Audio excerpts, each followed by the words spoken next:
नमस्कार, मी प्राजक्ता तांडेल. गावाकडच्या बातम्यांमध्ये आपलं सगळ्यांचं स्वागत. महाराष्ट्रातील प्रत्येक गावाच्या बातम्या पाहूयात वेगवान स्वरूपात.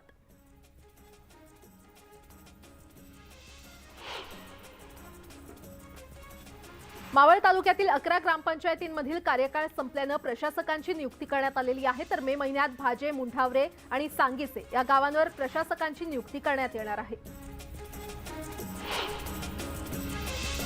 पालघरच्या बोईसरमधील दगडखाणींमध्ये केल्या जाणाऱ्या भूसुरुंग स्फोटांमुळे तिथल्या गावांमधील घरं धोकादायक बनलेली आहेत. त्यामुळे तिथले लोकांना जीव मुठीत घेऊन घरात राहावं लागतंय. प्रशासनाला याकडे दुर्लक्ष करत असल्याची तक्रार ग्रामस्थ करतायत. औरंगाबादच्या सोयगावमधील रामपूरवाडी जिल्हा परिषद शाळेची इमारत धोकादायक बनलेली आहे. विद्यार्थी जीव मुठीत घेऊन शाळेत शिक्षण घेत आहेत. नवीन वर्गांना मंजुरी देण्याऐवजी केवळ 2 खोल्यांची दुरुस्ती करण्यात आल्यानं पालकांनी नाराजी व्यक्त केली आहे. औरंगाबादमधल्या सोयगाव तालुक्यातील शेतकऱ्यांनी आमरण उपोषण मागे घेतलेलं आहे. तिरका इथे शेतजमीन खोटा फेर दाखवून बोरवेल नमूद करण्यात आला होता. या प्रकरणाची 15 दिवसांच्या आत चौकशी करण्याचं आश्वासन दिल्यानंतर उपोषण मागे घेण्यात आले.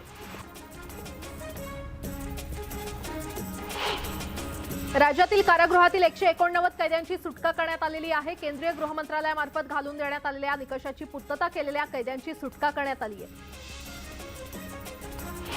शाळेत प्रवेश घेताना आता विद्यार्थ्यांसोबतच त्यांच्या पालकांचं आधार कार्ड सुद्धा लिंक करावं लागणार आहे. बोगस विद्यार्थी पटसंख्या रोखण्यासाठी राज्य सरकारनं हा निर्णय घेतलाय. महावितरण 86,000 कोटी रुपयांच्या वसुलीसाठी 25% दरवाढीच्या मागणीचा प्रस्ताव राज्य वीज नियामक आयोगाकडे दाखल केलेला आहे. त्यामुळे ग्राहकांवर पुढील 2 आर्थिक वर्षांमध्ये 10%हून अधिक दरवाढीचा बोजा पडणार आहे. राज्यातील हवामानातील बदलाचा मोठा फटका राज्यातील साखर उद्योगाला बसतोय. त्यामुळे यंदाच्या साखर उत्पादनात 15 लाख मेट्रिक टनापर्यंत घट होण्याची शक्यता आहे. साखर कारखान्यांनी इथेनॉल उत्पादनाला प्राधान्य द्यावं असं वक्तव्य केंद्रीय मंत्री नितीन गडकरी यांनी केलेलं आहे. शेतकरी हा अन्नदाताच नव्हे तर ऊर्जादाता देखील बनावा, यासाठी केंद्र सरकार इथेनॉलवर चालणाऱ्या वाहन निर्मितीला प्रोत्साहन देणार असल्याचं गडकरी यांनी सांगितलं. सांगली शहराला पुणे बंगळुरू महामार्गाला जोडणारा पेठ सांगली रस्ता हा गेल्या अनेक वर्षांपासून रखडलाय. त्यामुळे केंद्रीय मंत्री नितीन गडकरींनी रस्ते काम करणाऱ्या ठेकेदारांना सज्जड दम भरलाय. रस्त्याच्या कामात जर गडबड कराल तर थेट बुलडोझर खाली टाकेन असा इशारा गडकरी यांनी दिलाय. सोलापुरातील मार्केट यार्डमध्ये कांद्यांची विक्रमी आवक झालेली आहे. कांद्यांच्या 1192 गाड्या मार्केट यार्डमध्ये दाखल झालेल्या आहेत. कांद्याची आवक वाढल्यानं कांद्याच्या दरात 300 ते 400 रुपयांची घसरण झाली आहे. हिंगोलीमध्ये प्राचार्याला मारहाण केल्याप्रकरणी आमदार संतोष बांगर यांच्यावर गुन्हा दाखल करण्यात आलेला आहे. शासकीय कामात अडथळा आणणं, सरकारी कर्मचाऱ्याला शिवीगाळ, मारहाण प्रकरणी 30 ते 40 कार्यकर्त्यांविरोधात गुन्हा दाखल करण्यात आलाय. राष्ट्रवादीचे अध्यक्ष शरद पवार आज कोल्हापूर दौऱ्यावर आहेत. माजी आमदार संपतराव पवार पाटील यांच्या अमृत महोत्सवी वाढदिवसानिमित्त आयोजित कार्यक्रमाला पवार हजेरी लावणार आहेत. केंद्रीय मंत्री नितीन गडकरी आज कोल्हापूर दौऱ्यावर आहेत. गडकरी सकाळी अंबाबाईंचं दर्शन घेणार असून त्यानंतर ते करवीर पीठाच्या शंकराचार्य मठाला भेट देणार आहेत. परराष्ट्र मंत्री एस जयशंकर यांच्या द इंडिया वे या पुस्तकाच्या मराठी अनुवादित भारत मार्ग या पुस्तकाचं आज पुण्यामध्ये प्रकाशन होणार आहे. कोथरूडमधील ऑडिटोरियममध्ये उपमुख्यमंत्री देवेंद्र फडणवीसांच्या हस्ते पुस्तक प्रकाशन होणार आहे. काँग्रेसच्या हात से हात जोडो या अभियानाच्या नियोजनासाठी सोलापुरात काँग्रेस नेत्यांची बैठक होणार आहे. याबरोबरच भारत जोडो यात्रा 2 दिवस थांबवल्यामुळे युवक काँग्रेसच्या वतीनं निदर्शनं करण्यात येणार आहे.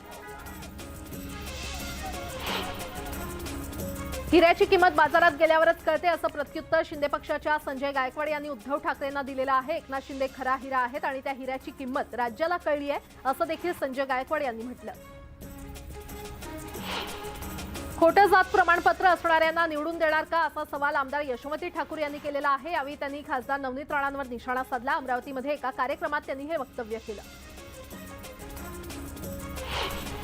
काँग्रेस प्रदेशाध्यक्ष नाना पटोलेंनी शिर्डीतील साईबाबा समाधीचं दर्शन घेतलं. यावेळी मंदिरातून बाहेर पडत असताना पटोले आणि खासदार प्रीतम मुंडे समोरासमोर आले होते. यावेळी पटोलेंनी प्रीतम मुंडेंच्या तब्येतीची विचारणा केली. महाराष्ट्र नवनिर्माण विद्यार्थी सेनेचे अध्यक्ष अमित ठाकरे आज सातारा दौऱ्यावर येत आहेत, त्यामुळे त्यांच्या या दौऱ्याबाबत मनसेच्या कार्यकर्त्यांमध्ये उत्साहाचं वातावरण आहे। संध्याकाळी 6 वाजता त्यांचं साताऱ्यामध्ये आगमन होईल।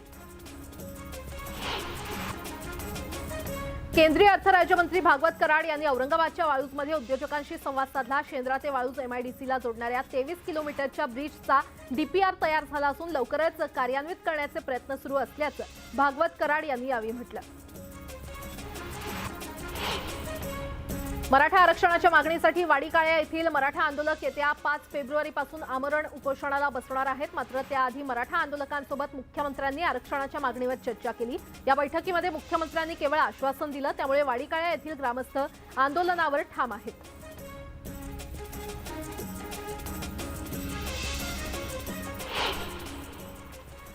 आणि आता नागपूरमधून एक मोठी बातमी समोर येते। मोबाईल ॲपच्या नादात नागपुरात एका 12 वर्षीय मुलानं गळफास घेतलाय। नागपुरातील सोमवारी क्वार्टर परिसरात एकच खळबळ माजलेली आहे।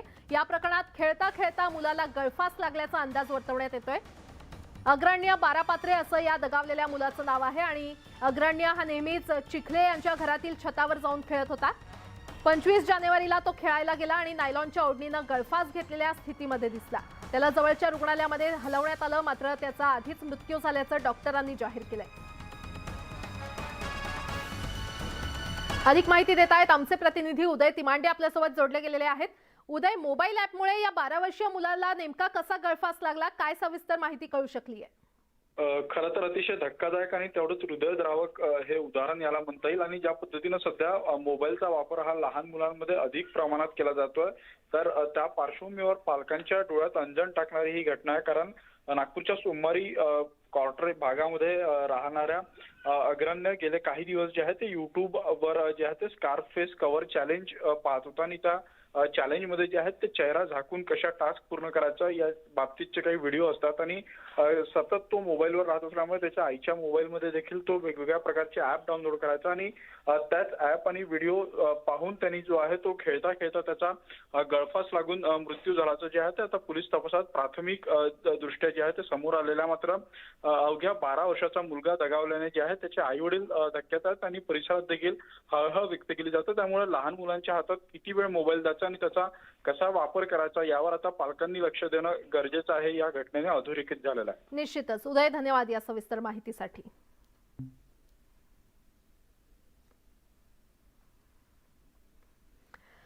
आणि आता पुन्हा एकदा बातम्या पाहूयात वेगवान स्वरूपात।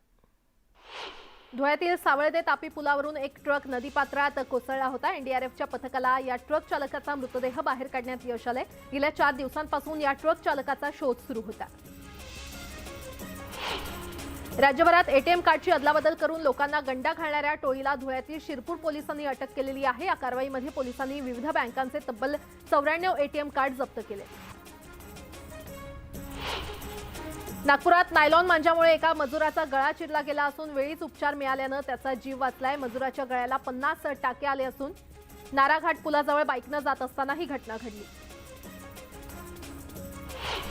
पुणे मुंबई एक्सप्रेस हायवेवरून विदेशी दारूची अवैधरित्या वाहतूक करणाऱ्या कंटेनरवर कारवाई करण्यात आलेली आहे। यावेळी 47,52,000 रुपये किमतीच्या विदेशी दारूसह कंटेनर असा एकूण 62,68,000चा मुद्देमाल जप्त करण्यात आलाय। या प्रकरणी दोघांना अटक करण्यात आली आहे। उस्मानाबादमध्ये जिल्हा शासकीय रुग्णालयामध्ये पुन्हा एकदा आग लागली आहे। रक्तपेढीतील स्टॅबिलायझर जळाल्यानं ही आग लागली। यामध्ये रक्तपेढीतील साहित्याचं नुकसान झालं असून सुदैवानं कुठलीही जीवितहानी झाली नाही। लातूरमध्ये 2015 ते 2022 या कालावधीमध्ये जिल्हाधिकारी शासकीय कार्यालयाशी संबंधित 2 बँक खात्यातील 22,87,00,000 रुपयांचा अपहार झाल्याची धक्कादायक माहिती समोर आली आहे। या प्रकरणी 5 तहसीलदारांविरोधात गुन्हा दाखल करण्यात आला असून 2 आरोपींना पोलिसांनी अटक केली आहे। पालघर पोलिसांच्या समुद्रात गस्त घालणारी बोट समुद्रात बुडाल्याची घटना घडलेली आहे। बोटीवर असलेल्या 5 जणांना वाचवण्यात यश आलंय। उस्मानाबादमध्ये विविध मागण्यांसाठी शेतकरी प्लॉट धारकांच्या वतीनं आक्रोश मोर्चा काढण्यात आला। गेल्या काही दिवसांपासून वर्ग 2 मध्ये वर्ग केलेल्या जमिनी वर्ग 1 मध्ये करण्याची मागणी करण्यात आली। शासनानं जर मागण्या मान्य केल्या नाहीत तर तीव्र आंदोलनाचा इशारा देण्यात आला। अमरावती विद्यापीठाचे कुलगुरू डॉक्टर दिलीप मालखेडे यांचं निधन झालंय। डॉक्टर दिलीप मालखेडे यांना कॅन्सर झाल्यामुळे त्यांच्यावर पुण्यामध्ये उपचार सुरू होते। या उपचारादरम्यान त्यांचं निधन झालं। दख्खनचा ताज म्हणून ओळखला जाणारा बीबी का मकबरा दररोज रात्री 10 वाजेपर्यंत रोषणाईनं उजळणार आहे। बीबी का मकबरा स्पष्टपणे दिसावा यासाठी रोषणाई करण्यात आलेली आहे। रात्रीच्या वेळी डोळ्यांचे पाणे फेडणारे बीबी का मकबराचे ऐतिहासिक सौंदर्य पर्यटकांना भुरळ घालतंय। दोन्ही हात नसताना 8 वर्षाच्या गणेशची जीवन संघर्षाची गाथा समोर आल्यानंतर आता त्याच्या मदतीसाठी अनेकांचे हात पुढे येताना दिसून येत आहेत। राजस्थानमधील ट्रस्टच्या माध्यमातून गणेशला कृत्रिम अवयव मिळवून देण्यासाठी भूपेशभाई मित्रमंडळ पाठपुरावा करणार आहे। अवघ्या काही दिवसांवर माघवारी येऊन ठेपलेली आहे, त्यामुळे अनेक वारकरी पंढरपूरकडे रवाना होत आहेत। वारकऱ्यांचे होणारे अपघात टाळण्यासाठी आता पंढरपूरकडे जाणाऱ्या मार्गांवर पेट्रोलिंग सुरू करण्यात आली आहे। पंढरपूरमधील देवगामध्ये 2 महिन्यात 4 ते 5 वेळा विजेची तार तुटून घरावर पडल्याची घटना घडली आहे। मात्र इतकी गंभीर बाब असताना देखील महावितरणाचे कर्मचारी दुर्लक्ष करत असल्यानं नागरिकांनी संताप व्यक्त केलाय। पुण्यातील मोहसिन शेख हत्या प्रकरणी हिंदू राष्ट्र सेनेचे अध्यक्ष धनंजय देसाईंसह सर्व 20 आरोपींची निर्दोष मुक्तता करण्यात आलेली आहे। पुणे सत्र न्यायालयानं सबळ पुराव्याअभावी त्यांची निर्दोष मुक्तता केली आहे। 2 जून 2014 ला पुण्यातील हडपसर परिसरात मोहसिन शेखची हत्या करण्यात आली होती। पुण्यातील 2014च्या मोहसिन शेख मॉब लिंचिंग प्रकरणी तत्कालीन राज्य सरकारनं बळीचा बकरा बनवलं होतं, असं हिंदुत्ववादी कार्यकर्ता धनंजय देसाई यांनी म्हटलेलं आहे। 5 वर्ष नाहक तुरुंगात गेली, परंतु न्यायालयानं निर्दोष सुटका केल्याचं देखील देसाई यांनी म्हटलं। सांगलीच्या वानलेसवाडी हायस्कूलमधील 5वी ते 7वीच्या मुलांना विषबाधा झाल्याचं समोर आलेलं आहे। हायस्कूलमध्ये दिलेल्या डाळ भातातून विषबाधा झाल्याचा प्राथमिक अंदाज आहे। विषबाधा झालेल्या 32 विद्यार्थ्यांना रुग्णालयामध्ये दाखल करण्यात आलंय। भंडारा जिल्ह्यातील जामकांद्री वनपरिक्षेत्राअंतर्गत वाघाची दहशत वाढली असल्यानं सतर्क राहण्याचं आवाहन वनविभागानं केलेलं आहे। गेल्या 8 दिवसांपूर्वी मांडेसर परिसरात वाघानं धुमाकूळ घातला होता। त्या वाघाला वनविभागानं रेस्क्यू करून जेरबंद करण्यात यश आलं होतं। ताडोबा व्याघ्र प्रकल्पाच्या बफर क्षेत्रात मोठमोठ्यानं गाणी वाजवून धिंगाणा घालणाऱ्या पर्यटकांवर दंडात्मक कारवाई करण्यात आलेली आहे। पर्यटक खाली उतरून गाणी लावून नाचत असल्यानं वनपालांनी पाहिल्यानंतर ही कारवाई करण्यात आली। भंडाऱ्यातील झोपडपट्टीचं वैभव आणि शतकाची परंपरा असलेल्या शंकरपटावरील बंदी उठवली गेल्यानं पट शौकीनांसोबतच शेतकऱ्यांमध्ये देखील आनंदोत्सव सुरू आहे। वसंत पंचमीच्या मुहूर्तावर रोहणा गावात शंकरपटाचं आयोजन करण्यात आलंय। धुळ्याजवळील वरखेडी गावाला पाणीपुरवठा करणारी पाईपलाईन फुटलेली आहे, त्यामुळे लाखो लिटर पाण्याची नासाडी होते। त्यामुळे पाईपलाईनची गळती थांबवण्याची मागणी ग्रामस्थ करतायत। मालेगाव शहरातील अनेक भागातील रस्त्यांची दयनीय अवस्था झालेली आहे। रस्त्यावर पडलेल्या खड्ड्यांमुळे वाहनधारकांसोबत नागरिकांना त्रास सहन करावा लागतोय, त्यामुळे वाहनधारकांनी रस्त्यांची दुरुस्ती करण्याची मागणी केली आहे। बीड जिल्ह्यातील 704 ग्रामपंचायत निवडणुकीतील उमेदवारांना खर्च सादर करण्याची मुदत संपलेली आहे। तरीही काही उमेदवारांनी निवडणुकीसाठी झालेल्या खर्चाचा तपशील सादर केला नाही, त्यांच्यावर अपात्रतेची कारवाई होणार आहे। चंद्रपुरातल्या चिमूर तालुक्यातील आंबोली जिल्हा परिषद शाळेमध्ये रविवारी देखील वर्ग भरवले जात आहेत। विद्यार्थ्यांच्या कलागुणांना वाव देण्यासाठी ही शाळा चालवली जाते। विद्यार्थी आणि पालकांचा देखील त्याला चांगला प्रतिसाद मिळतोय।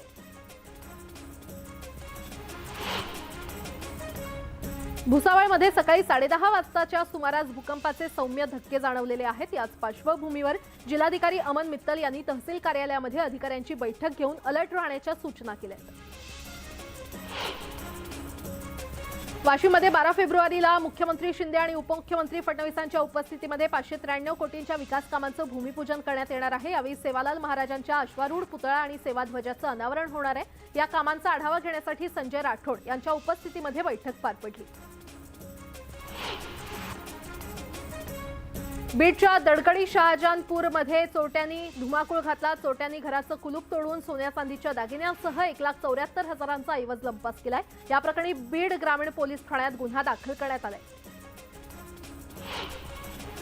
धुळ्यामध्ये कृषी अधिकारी कार्यालयातील डेटा ऑपरेटरला 300 रुपयांची लाच स्वीकारताना धुळे लाचलुचपत प्रतिबंधक विभागाच्या पथकानं अटक केली आहे। पीएम किसान योजनेचा लाभ मिळवून देण्यासाठी डेटा ऑपरेटरनं 300 रुपयांची लाच मागणी केली होती। मुंबई अहमदाबाद राष्ट्रीय महामार्गावर रात्रीच्या सुमारास बायोडिझेलचा काळाबाजार सुरू आहे। याविरोधात मनोर पोलिसांनी धडक कारवाई केली आहे। एका आरोपीसह टँकर पोलिसांनी जप्त केलाय।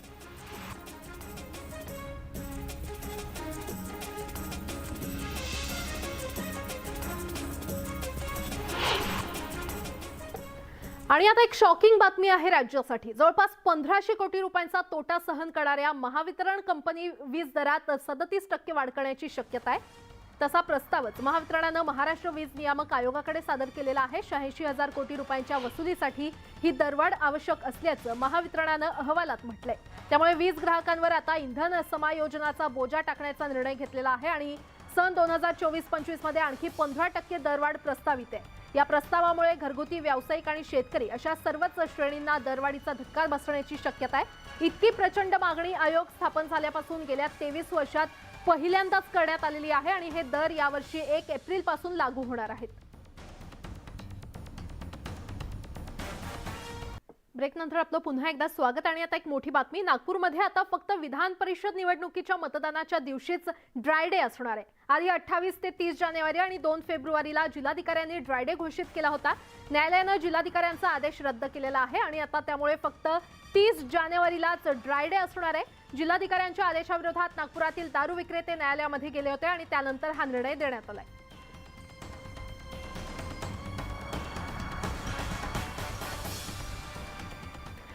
आणि आता पुन्हा एकदा गावाकडच्या बातम्या पाहूयात वेगवान स्वरूपात। लोणावळ्यामध्ये राज्यस्तरीय कॅरम स्पर्धेचं खासदार विनायक राऊत यांच्या हस्ते उद्घाटन झालं। या स्पर्धेमध्ये राज्यभरातील अनेक खेळाडू सहभागी झाले। विनायक राऊत यांनी देखील कॅरम खेळण्याचा आनंद लुटला। सोलापुरातील 30 कलाकारांकडून अभिनव कला आणि शिल्प महोत्सवाचं आयोजन करण्यात आलेलं आहे। माजी सहकार मंत्री सुभाष देशमुख यांच्या हस्ते या अभिनव कला महोत्सवाचं उद्घाटन करण्यात आलं। या महोत्सवाला नागरिकांनी मोठी गर्दी केली। मनमाडमध्ये आयोजित जिल्हास्तरीय क्रिकेट स्पर्धेचं उद्घाटन पार पडलं। यावेळी सुहास कांदेंनी हातात बॅट घेऊन जोरदार फटकेबाजी करत मैदान गाजवलं। पंढरपूर माघवारी पालखी सोहळ्यातील पहिला गोल रिंगण सोहळा सोलापुरातील नॉर्थ कोर्ट मैदानात पार पडला। या रिंगण सोहळ्याला अनेक वारकऱ्यांनी हजेरी लावली होती। यावेळी माऊलींच्या जयघोषाने परिसर दुमदुमला होता।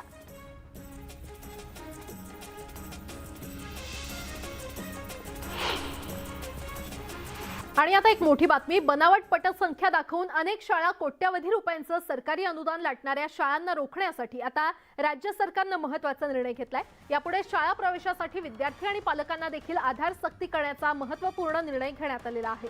बीडमध्ये बोगस विद्यार्थी पटसंख्या प्रकरणी राज्य सरकारने निवृत्त न्यायमूर्ती पी.व्ही. हरदास यांच्या अध्यक्षतेखाली समिती स्थापन केली होती आणि या समितीने दिलेल्या अहवालानुसार राज्य सरकारने हा निर्णय घेतलाय। सरकारी अनुदान लाटण्यासाठी अनेक शाळा बनावट पटसंख्या दाखवतात आणि हा प्रकार उजेडात आल्यानंतर विद्यार्थी आणि पालकांच्या आधार कार्ड लिंकची सक्ती करण्यात आलेली आहे। तसंच शाळा प्रवेशामध्ये होणाऱ्या कथित गैरप्रकारांना आळा घालण्यासाठी शालेय शिक्षण विभागाने काही मार्गदर्शक सूचना तयार केलेल्या आहेत।